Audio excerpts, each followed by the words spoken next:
नमस्कार दोस्तों, स्वागत है आपका आज के मुख्य समाचारों में। जी हाँ दोस्तों, यहाँ पर आपको देखने को मिलेंगी आज दिन भर की तमाम बड़ी खबरें, मुख्य समाचार, ब्रेकिंग न्यूज अपडेट्स के रूप में। तो दोस्तों सीधे चलते हैं आज की पहली बड़ी खबर की ओर। यूक्रेन में फंसे नागरिकों को भारतीय दूतावास का नया संदेश, संघर्ष वाले इलाकों से पश्चिम की ओर बढ़े। जी हाँ दोस्तों, तनावग्रस्त यूक्रेन में फंसे भारतीय नागरिकों को एक नए संदेश में पूर्वी यूरोपीय देश के भारतीय दूतावास ने उन्हें सुरक्षा स्थिति और मौजूदा नियमों के कारण संघर्ष वाले क्षेत्रों से पश्चिम क्षेत्र में जाने के लिए कहा है। रविवार को ट्विटर पर दूतावास ने कहा कि कीव से पहले पाव के आधार पर यूक्रेन रेलवे मुफ्त आपातकालीन ट्रेनों का आयोजन कर रहा है। बयान में कहा गया है कि ट्रेन की लिस्ट रेलवे स्टेशन पर देखी जा सकती है। यूक्रेन में भारतीय दूतावास ने नागरिकों से कहा कि भारतीय नागरिकों को यूक्रेन से रोमानिया और हंगरी के रास्ते निकाला जा रहा है। हम अपने नागरिकों के लिए पड़ोसी देशों के साथ और अधिक सीमाएं खोलने के लिए लगातार काम कर रहे हैं। यूक्रेन में भारतीय दूतावास ने वहां के कई शहरों पर रूस के हमलों तथा राजधानी कीव के आसपास भीषण लड़ाई की खबरों के मद्देनजर यह ताजा संदेश जारी किया है। इसी बीच दोस्तों, कई हवाई अड्डों, ईंधन केंद्रों तथा अन्य प्रतिष्ठानों पर हमले के बाद रूसी सेना रविवार को यूक्रेन के दूसरे बड़े शहर खार्किव में दाखिल हो गई। खार्किव क्षेत्रीय प्रशासन के प्रमुख ओलेह सिनेउबाव ने रविवार को बताया कि यूक्रेनी सेना शहर में रूसी सैनिकों से लड़ रही है और उन्होंने नागरिकों से घरों से बाहर नहीं निकलने को कहा है। इसके बाद दोस्तों अगली बड़ी खबर, रशिया यूक्रेन संघर्ष, जंग के बीच पुतिन का बड़ा फैसला, न्यूक्लियर डेटरेंस फोर्स को किया अलर्ट।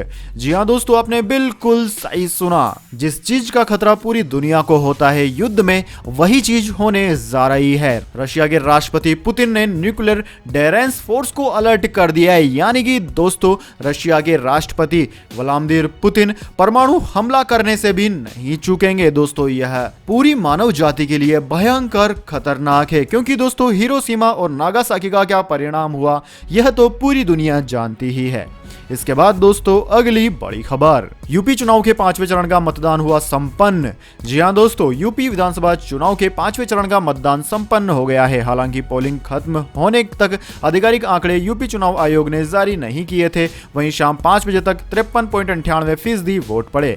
5वें चरण में चित्रकूट में सबसे अधिक 59.64% मतदान हुआ, जबकि प्रयागराज में वोटिंग काफी धीमी रही और सिर्फ 50.89% वोट पड़े, जो कि 12 जिलों में सबसे कम है।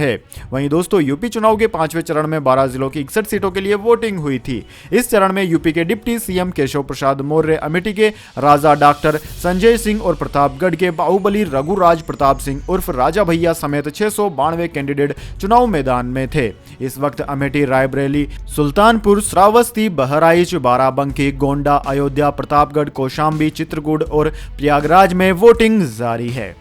इसके बाद दोस्तों अगली बड़ी खबर, Ayushman Bharat digital mission. Ayushman Bharat digital mission को कैबिनेट की हरी झंडी। जी हां दोस्तों, केंद्र सरकार की कैबिनेट ने आयुष्मान भारत डिजिटल मिशन को मंजूरी दे दी है, जिसमें अगले 5 साल के लिए करीब 1600 करोड़ रुपए का आर्थिक प्रावधान किया गया है। दोस्तों, एक रिपोर्ट के मुताबिक प्रधानमंत्री नरेंद्र मोदी की अध्यक्षता में हुई मीटिंग में आयुष्मान भारत डिजिटल मिशन को हरी झंडी दिखा दी गई। दोस्तों, सरकार के द्वारा दिए गए बयान के अनुसार आयुष्मान भारत डिजिटल मिशन की मदद से अब दूर दराज के इलाकों में रहने वाले लोगों तक सुविधाएं पहुंचाना और भी आसान हो जाएगा। वहीं मरीजों की जानकारी ऑनलाइन होने से उनका इलाज और भी बेहतर तरीके से हो पाएगा। साथ ही वे कहीं भी जाकर आसानी से अपना इलाज करा सकेंगे। दोस्तों, मोबाइल फोन में जब चाहे जहां चाहे पर्सनल हेल्थ रिकॉर्ड देख सकेंगे। अब आपको फिजिकल फाइलें लेकर चलने की जरूरत नहीं पड़ेगी। इस अकाउंट पर नेशनल डिजिटल हेल्थ सिस्टम की भी सभी सुविधाएं एक साथ ली जा सकेंगी। इसके बाद दोस्तों अगली बड़ी खबर, हिटलर को हराया, पुतिन को भी हराएंगे। यूक्रेन ने विदेशी नागरिकों को सेना में भर्ती होने का दिया न्योता। जी हां दोस्तों, यूक्रेन के राष्ट्रपति वोलोडिमीर ज़ेलेंस्की ने रविवार को कहा कि उनका देश विदेशी स्वयंसेवकों की एक अंतर्राष्ट्रीय सेना स्थापित कर रहा है। समाचार एजेंसी राइटर्स के मुताबिक ज़ेलेंस्की ने एक बयान में कहा कि यह हमारे देश के लिए आपके समर्थन का प्रमुख सबूत होगा। यूक्रेन के विदेश मंत्री दिमित्रो कुलेबा ने अपने आधिकारिक हैंडल से ट्वीट किया कि यूक्रेन की रक्षा के लिए स्वयंसेवी सेना में शामिल होने के इच्छुक विदेशी नागरिक अपने अपने देश में यूक्रेन के राजनयिक मिशनों से संपर्क करें। उन्होंने ट्वीट किया, यूक्रेन की अंतर्राष्ट्रीय सेना के क्षेत्रीय रक्षा के हिस्से के रूप में यूक्रेन और विश्व व्यवस्था की रक्षा करने के इच्छुक विदेशी नागरिकों, मैं आपको आपके संबंधित देश में यूक्रेन की विदेशी राजनयिक मिशनों से संपर्क करने के लिए आमंत्रित करता हूं। हमने मिलकर हिटलर को हराया है और हम पुतिन को भी हराएंगे। इसके बाद दोस्तों अगली बड़ी खबर, दिल्ली मेट्रो से हटी सभी पाबंदियां। सोमवार से करिए बिंदास सफर। जी हां दोस्तों, कोविड संक्रमण के मामलों में गिरावट को देखते हुए सभी प्रतिबंधों में ढील देने के साथ ही दिल्ली मेट्रो ने सोमवार से ट्रेन में यानी कि आज से यात्रियों को खड़े होकर यात्रा करने की अनुमति दे दी है। दिल्ली आपदा प्रबंधन प्राधिकरण DDMA की शुक्रवार को हुई बैठक में यह निर्णय लिया गया है कि सोमवार से सभी प्रतिबंध हटा लिए जाएंगे। दोस्तों, मास्क नहीं पहनने पर जुर्माने की राशि 2000 रुपए से घटाकर अब 500 रुपए कर दी गई है और दिल्ली के स्कूलों में 1 अप्रैल से नियमित कक्षाएं भी बहाल कर दी जाएंगी। बैठक की अध्यक्षता उपराज्यपाल अनिल बैजल ने की और उसमें मुख्यमंत्री अरविंद केजरीवाल भी शामिल हुए। इसके बाद दोस्तों, अगली बड़ी खबर, JP नड्डा का ट्विटर हैक। बीजेपी अध्यक्ष के अकाउंट से 2 ट्वीट हुए। हैकर ने रूस और यूक्रेन की मदद से जुड़े ट्वीट किए। जी हां दोस्तों, भारतीय जनता पार्टी के राष्ट्रीय अध्यक्ष JP नड्डा का ट्वीट अकाउंट आज सुबह 10 बजे हैक कर लिया गया। अकाउंट हैक करने के बाद रूस और यूक्रेन की मदद से जुड़े ट्वीट किए गए। नड्डा के ट्वीट अकाउंट से कहा गया कि सॉरी, मेरा अकाउंट हैक हो गया था। हैकर ने कहा कि रूस को दान करने की जरूरत है क्योंकि मेरी मदद की जरूरत है। एक और ट्वीट में लिखा गया कि यूक्रेन के लोगों के साथ खड़े हो, क्रिप्टो करेंसी दान स्वीकार करना। हालांकि कुछ देर बाद इसे फिर से रिकवर कर लिया गया। अधिकारियों ने इसकी जांच शुरू कर दी है। कौशल विकास और उद्यमशीलता मंत्री राजीव चंद्रशेखर ने कहा है कि हम हैकिंग की जांच कर रहे हैं। इसके बाद दोस्तों, अगली बड़ी खबर, यूपी इलेक्शन 2022। प्रयागराज में पोलिंग बूथ के पास बम विस्फोट से मचा हड़कंप। एक युवक की हो गई मौत, 1 घायल। जी हां दोस्तों, यूपी विधानसभा चुनाव के 5वें चरण के मतदान के दौरान प्रयागराज से बुरी खबर सामने आई है। दरअसल दोस्तों, पोलिंग बूथ से 10 मीटर की दूरी पर धमाका होने से हड़कंप मच गया। इसमें एक युवक की मौत हो गई तो एक युवक घायल हो गया। वहीं इस घटना के बाद पुलिस के आला अधिकारियों समेत काफी फोर्स मौके पर पहुंच गई है। पूरा मामला प्रयागराज के करेली थाना क्षेत्र का है। इस मामले की SSP प्रयागराज अजय कुमार ने पुष्टि की है। दोस्तों, यह धमाका प्रयागराज में मतदान केंद्र से 10 मीटर दूरी पर हुआ। जानकारी के मुताबिक एक युवक साइकिल से विस्फोटक लेकर कहीं जा रहा था। इस बीच साइकिल समेत गिरने से धमाका हो गया। इस दौरान उसकी मौके पर ही मौत हो गई और एक अन्य घायल हो गया। इसके बाद दोस्तों, अगली बड़ी खबर, LPG सब्सिडी। रसोई गैस सिलेंडर पर फिर शुरू हुई सब्सिडी। खाते में आने लगे हैं पैसे। जी हां दोस्तों, LPG यूज करने वाले ग्राहकों के लिए अच्छी खबर है। बढ़ती महंगाई के बीच LPG सब्सिडी यानी कि रसोई गैस की सब्सिडी अब ग्राहकों के खाते में आने लगी है। हालांकि दोस्तों, पहले भी LPG सब्सिडी आ रही थी, लेकिन कई ग्राहकों के खाते में सब्सिडी नहीं मिलने की शिकायतें लगातार मिल रही थी। दोस्तों, आपकी जानकारी के लिए बता दें, अब फिर से सब्सिडी शुरू होने के बाद ये शिकायतें आनी लगभग बंद हो गई है। दोस्तों, LPG गैस उपभोक्ताओं को 79 रुपए 26 पैसे प्रति सिलेंडर सब्सिडी के रूप में दिया जा रहा है, लेकिन ग्राहकों को अलग अलग सब्सिडी मिल रही है। ऐसे में लोग असमंजस में है कि आखिर उन्हें कितनी बार की सब्सिडी मिल रही है। दरअसल दोस्तों, कई लोगों को 79 रुपए 26 पैसे की सब्सिडी मिली तो कई लोगों को 158.52 रुपए या कुछ को 237.78 रुपए की सब्सिडी मिल रही है। बहरहाल, आपके खाते में सब्सिडी आई है या नहीं, इसे आप आसान प्रक्रिया से चेक कर सकते हैं। इसके लिए आप www.mylpg.in के लिंक पर जाकर वेबसाइट में देख सकते हैं कि आपकी सब्सिडी आई है या नहीं। इसके बाद दोस्तों, अगली बड़ी खबर, नेशनल स्टॉक एक्सचेंज स्कैम में सबसे बड़ा अपडेट। CBI को मिले ये पुख्ता सबूत। जानिए कौन है गुमनाम योगी। जी हां दोस्तों, NSE केस में CBI को बड़ी कामयाबी मिली है। कई सबूतों के आधार पर जांच एजेंसी ने NSE की पूर्व प्रबंधक निदेशक एवं CEO ऋचा रामकृष्ण के फैसलों को प्रभावित करने वाले हिमालय वाले योगी बाबा की पहचान कर ली है। CBI को कई ऐसे सबूत मिले हैं जिससे यह बात साबित होती है कि गुमनाम योगी अब गुमनाम नहीं रहे। NSE स्कीम की परतें खुलती जा रही है। नेशनल स्टॉक एक्सचेंज की पूर्व MD एवं CEO चित्रा रामकृष्ण जिस हिमालय योगी के कहने पर फैसले लेती थी, उसकी पहचान कर ली गई है। ये गुमनाम योगी कोई और नहीं बल्कि आनंद सुब्रमण्यम ही है। दरअसल अनसर्ट एंड यंग की जांच में ऐसे कई बड़े और पुख्ता सबूत मिले हैं जो साबित करते हैं कि रहस्यमयी हिमालयन योगी सुब्रमण्यम ही है। दोस्तों, एंडवाई ने बताया है कि जांच में NSE के पूर्व ग्रुप ऑपरेटिंग ऑफिसर आनंद सुब्रमण्यम के चेन्नई वाले आवास से सिर्फ 13 मीटर दूर स्थित 2 जियोटैग तस्वीरें, हिमालय योगी की ओर से बुक किया गया होटल जिसका भुगतान सुब्रमण्यम ने किया था, योगी को भेजे गए ईमेल अटैचमेंट और योगी एवं सुब्रमण्यम के बीच बातचीत जैसे सबूत इस बात की ओर इशारा कर रहे हैं कि योगी कोई और नहीं बल्कि आनंद सुब्रमण्यम ही है और बताया जा रहा है कि जल्द ही CBI इसका खुलासा कर सकता है। इसके बाद दोस्तों, अगली बड़ी खबर, ₹500 फेक नोट अपडेट, 500 रुपए के नकली नोट पर आया बड़ा अपडेट, जान लीजिए वरना आपको लग सकता है जूना। जी हाँ दोस्तों, जाने नया अपडेट, लेकिन उससे पहले मेरी आपसे एक छोटी सी रिक्वेस्ट है। अगर दोस्तों आपको अभी तक हमारी न्यूज पसंद आई तो इसे एक छोटा सा लाइक जरूर दे दें, और अगर दोस्तों आपको पसंद नहीं आई है तो बेशक आप डिसलाइक भी कर सकते हैं, लेकिन दोस्तों लाइक और डिसलाइक जरूर कीजिए, क्योंकि दोस्तों यही हमारी मेहनत का फल होता है और इसी से हमें पता चलता है कि आपको हमारी वीडियोस पसंद आ रही है या नहीं।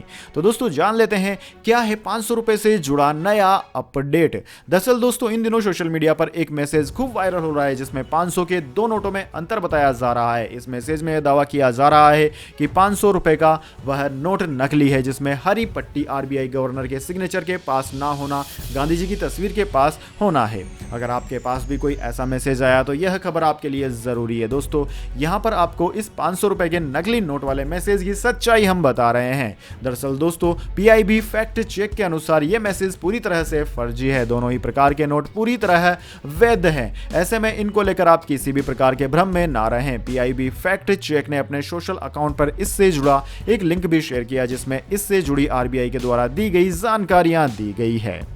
इसके बाद दोस्तों अगली बड़ी खबर, केंद्र सरकार की खास स्कीम, 28 फरवरी से खरीदें सस्ता सोना, जल्दी से चेक कर लें रेट्स।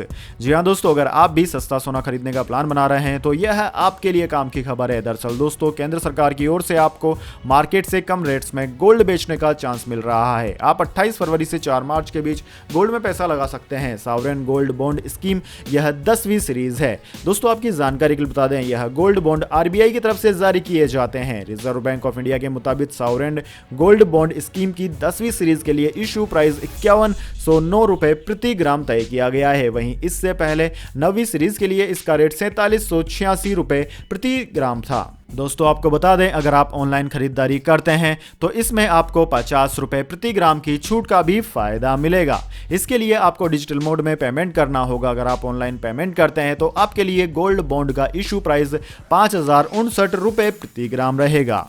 इसके बाद दोस्तों अगली बड़ी खबर, एलआईसी के आईपीओ में लगाना चाहते हैं पैसा तो पोर्टल पर कल तक अपडेट कर लें अपना पैन, 28 फरवरी है डेडलाइन।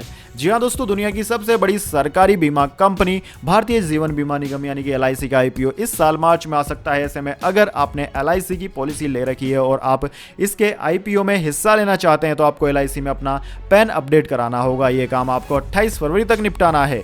दरअसल दोस्तों एलआईसी ने कहा है कि आईपीओ में हिस्सा लेने के लिए पॉलिसी धारक चेक कर लें कि रिकॉर्ड में दिए गए पैन की जानकारी सही है या नहीं।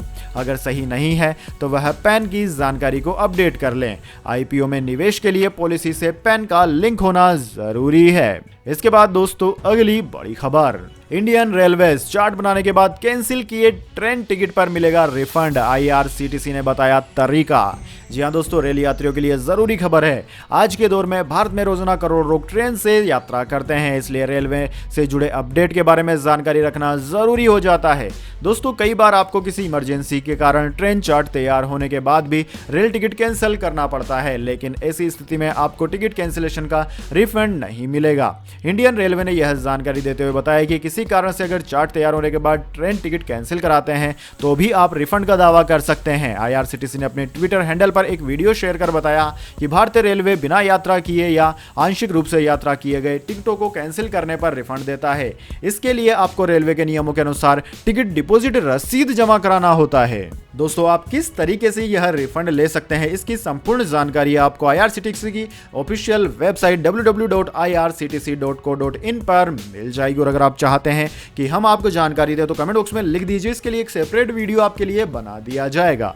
इसके बाद दोस्तों अगली बड़ी खबर, रूस के खिलाफ एकजुट हुआ यूक्रेन, दुश्मन से लड़ने को यूरोप से अपने देश लौट रहे युवा। जी हां दोस्तों, यूक्रेन पर रूस के हमले के बीच जहां हजारों लोग यूक्रेन छोड़कर चले गए, वहीं कुछ यूक्रेनी पुरुष और महिलाएं अपनी मातृभूमि की रक्षा में मदद करने के लिए पूरे यूरोप से स्वदेश लौट रही हैं। दक्षिण पूर्वी पोलैंड के मैंदिका सीमा चौकी पर ऐसे कई नागरिक रविवार तड़के यूक्रेन में प्रवेश करने के लिए कतार में खड़े दिखे। यूक्रेन में प्रवेश करने के लिए चौकी पर खड़े थे। दोस्तों यूक्रेन के करीब 20 ट्रक चालक से एक समूह के आगे खड़े मूंछ वाले एक व्यक्ति ने भाषा को बताया कि हमें अपनी मातृभूमि की रक्षा करनी है, अगर हम नहीं करेंगे तो और कौन करेगा। दोस्तों आपकी जानकारी के लिए बता दें, ये सभी यूरोप से यूक्रेन में लौट रहे थे। इसके बाद दोस्तों अगली बड़ी खबर, जंग झेल रहे यूक्रेन के लोगों की मदद को आगे आए कृष्ण भक्त कर रहे हैं नेक काम। जी हां दोस्तों, यूक्रेन और रूस के संघर्ष के बीच वहां पर तबाही के हालात हैं। चारों ओर गोले बरस रहे हैं, बिल्डिंग तहस नहस हो चुकी है, देश में खाने पीने की तंगी होनी शुरू हो गई है। इस बड़े संकट में भगवान श्री कृष्ण के भक्त यानी कि इस्कॉन टेम्पल यूक्रेन के लोगों के लिए पालनहार बनकर प्रकट हुए हैं। दोस्तों, इस्कॉन के उपाध्यक्ष राधा रमन दास ने ट्वीट करके कहा कि रूस, यूक्रेन, पोलैंड, हंगरी समेत आसपास के देशों में इस्कॉन के बहुत सारे मंदिर हैं। यूक्रेन के लोगों की मदद के लिए इस्कॉन ने अपने सभी मंदिरों में निःशुल्क भोजन, पानी और शरण की व्यवस्था शुरू कर दी है। अकेले यूक्रेन में इस्कॉन के 54 मंदिर हैं। ऐसे में भूख प्यास से परेशान लोगों को मंदिर की लोकेशन भेजकर वहां पर मदद देने की सलाह दी जा रही है। दोस्तों, राधा रमन दास ने कहा कि यूक्रेन से भागकर हंगरी में शरण लेने के लिए पहुंच रहे हजारों लोगों की मदद के लिए लंगर शुरू किया गया है। वहां पर तबाही से भागकर पहुंच रहे लोगों को पूरी मदद मुहैया करवाई जा रही है। उन्हें भोजन पानी उपलब्ध कराने के साथ ही रहने के लिए जगह भी उपलब्ध करवाई जा रही है। हंगरी में बना भारतीय दूतावास भी इस्कॉन के इस नेक काम में मदद कर रहा है। इसके बाद दोस्तों अगली बड़ी खबर, कांग्रेस नेता गुलाम नबी आजाद के भतीजे मुसब्बर ने थामा भाजपा का दामन, प्रधानमंत्री मोदी को लेकर कही बड़ी बात। जी हां दोस्तों, कांग्रेस के वरिष्ठ नेता गुलाम नबी आजाद के भतीजे मुशब्बिर आजाद रविवार को भारतीय जनता पार्टी यानी कि बीजेपी में शामिल हो गए। इस दौरान उन्होंने कहा कि वह प्रधानमंत्री नरेंद्र मोदी के जमीनी स्तर पर किए गए विकास कार्यों से प्रभावित हैं। गुलाम नबी आजाद के सबसे छोटे भाई लियाकत अली के बेटे मुशब्बिर आजाद ने यह भी कहा कि कांग्रेस नेतृत्व ने उनके चाचा का अपमान किया, जिससे उन्हें दुख हुआ और उन्होंने कांग्रेस से नाता तोड़ लिया। हालांकि दोस्तों, मुशब्बिर ने यह भी कहा कि उन्होंने भाजपा में शामिल होने की योजना को लेकर अपने चाचा के साथ चर्चा नहीं की। मुशब्बिर आजाद और उनके समर्थकों का भाजपा की जम्मू कश्मीर इकाई के अध्यक्ष रविंदर रैना और पूर्व विधायक दलित सिंह परिहार सहित अन्य वरिष्ठ नेताओं ने पार्टी में स्वागत किया। दोस्तों, रैना ने इन लोगों से भाजपा में शामिल होने को एक निर्णायक मोड़ बताया, जो चिनाब घाटी क्षेत्र के डोडा, किश्तवाड़ा और रामबन जिलों के मुख्य कार्यकर्ताओं के लिए पार्टी में शामिल होने का मार्ग प्रशस्त करेगा। उन्होंने कहा कि भाजपा विपक्षी दलों के राजनीतिक नेताओं, हिंदू, मुस्लिम, गुर्जर, बकरवाल और पहाड़ी आदि सभी समुदायों के सामाजिक कार्यकर्ताओं को अपने साथ लाकर तेजी से आगे बढ़ रहे हैं। इसके बाद दोस्तों अगली बड़ी खबर, यूक्रेन संकट पर प्रधानमंत्री नरेंद्र मोदी ने बुलाई हाई लेवल मीटिंग, ले सकते हैं बड़ा फैसला। जी हां दोस्तों, रूस और यूक्रेन के बीच तेज होती जंग के बीच हालात खराब हो रहे हैं, जिसका असर अब भारत समेत दुनिया के बाकी देशों पर भी पड़ने लगा है। बदली परिस्थितियों में भारत के स्टैंड पर चर्चा करने के लिए प्रधानमंत्री नरेंद्र मोदी ने हाई लेवल मीटिंग बुलाई है। इस बैठक में तीनों सेनाओं के अध्यक्षों समेत आला अधिकारियों और मंत्रियों के शामिल होने की संभावना है। दोस्तों, आपकी जानकारी के लिए बता दें, यूक्रेन में भारत के करीब 20,000 नागरिक फंसे हुए हैं। इनमें से 18,000 स्टूडेंट हैं जो वहां पर मेडिकल की पढ़ाई करने गए हुए हैं। भारत के लिए अपने इन नागरिकों की सुरक्षा अहम है। वह रूस और यूक्रेन सरकारों से तालमेल बनाते हुए फंसे हुए नागरिकों को निकालने की कोशिश कर रहा है। फिलहाल दोस्तों, दो बैच में करीब 600 स्टूडेंट्स यूक्रेन से निकाले गए हैं। रूस और यूक्रेन के बीच चल रहे इस घमासान में अब तक भारत का रुख न्यूट्रल बना हुआ है। हालांकि अमेरिका और ब्रिटेन समेत पश्चिम देश भारत पर रूस के खिलाफ कार्यवाही करने का दबाव बनाए हुए हैं, लेकिन रूस के साथ अपने विशेष संबंधों को देखते हुए भारत ने इस मामले में रणनीतिक खामोशी ओढ़ रखी है और साफ कर दिया है कि यह मामला जंग के बजाय आपसी बातचीत से ही हल होना चाहिए। प्रधानमंत्री मोदी ने रूस के राष्ट्रपति व्लादिमीर पुतिन और यूक्रेन के नेता वोलोदिमीर ज़ेलेंस्की से भी बात की। दोनों ने तनाव कम करने के लिए बातचीत का आह्वान किया है। इसके बाद दोस्तों अगली बड़ी खबर, विनोद कांबली हुए गिरफ्तार। पूर्व क्रिकेटर विनोद कांबली गिरफ्तार, नशे में गाड़ी में मारी टक्कर। जी हां दोस्तों, टीम इंडिया के पूर्व क्रिकेटर विनोद कांबली को मुंबई पुलिस ने रविवार को गिरफ्तार किया। मुंबई के बांद्रा में विनोद कांबली ने नशे में ड्राइविंग करते हुए एक कार में टक्कर मारी थी, जिसके बाद पुलिस ने यह एक्शन लिया। हालांकि बाद में विनोद कांबली को बेल भी मिल गई। दोस्तों, जानकारी के मुताबिक 50 साल के विनोद कांबली शराब पीकर गाड़ी चला रहे थे। उनके खिलाफ एक शख्स ने शिकायत दर्ज कराई थी। आरोप था कि नशे में उन्होंने उनकी गाड़ी को टक्कर मार दी। बांद्रा पुलिस स्टेशन ने इसी के बाद विनोद कांबली को गिरफ्तार कर लिया था। समाचार एजेंसी पीटीआई के मुताबिक विनोद कांबली ने अपनी गाड़ी को सोसाइटी के गेट में भी ठोक दिया था। दोस्तों, आपकी जानकारी के लिए बता दें, भारत के लिए विनोद कांबली ने 107 वनडे मैच खेले हैं, जिसमें से उन्होंने 32 की औसत से 2477 रन बनाए। विनोद कांबली के नाम 2 शतक और 14 अर्धशतक दर्ज हैं, जबकि दोस्तों 17 टेस्ट मैच में उन्होंने 54 की औसत से 1084 रन बनाए, जिसमें 4 शतक शामिल हैं। अगर दोस्तों घरेलू क्रिकेट की बात करें तो विनोद कांबली का रिकॉर्ड काफी शानदार रहा है। घरेलू क्रिकेट में उनका औसत लगभग 60 का रहा है। तो दोस्तों यह थी आज की तमाम बड़ी खबरें। इसके बाद दोस्तों अब बारी आती है आज के माइंड क्यूज क्वेश्चन की। जी हाँ दोस्तों, एक आसान से सवाल का जवाब देकर आप जीत सकते हैं एक अमेजिंग सरप्राइज गिफ्ट हमारे यूट्यूब चैनल की ओर से। तो दोस्तों आज का सवाल आपकी स्क्रीन पर आ चुका है। दोस्तों भारत को रूस और यूक्रेन में से किसका साथ देना चाहिए? कमेंट बॉक्स में अपनी राय जरूर दें। अगर दोस्तों आपकी राय हमें पसंद आती है तो आपको मिल सकता है एक अमेजिंग सरप्राइज गिफ्ट हमारे यूट्यूब चैनल की ओर से। तो दोस्तों जल्दी से अपना उत्तर कमेंट बॉक्स में लिख दीजिए, वीडियो को लाइक कर लीजिए और चैनल को सब्सक्राइब करके बेल आइकन भी दबा लीजिए। धन्यवाद। वंदे मातरम। जय हिंद, जय भारत।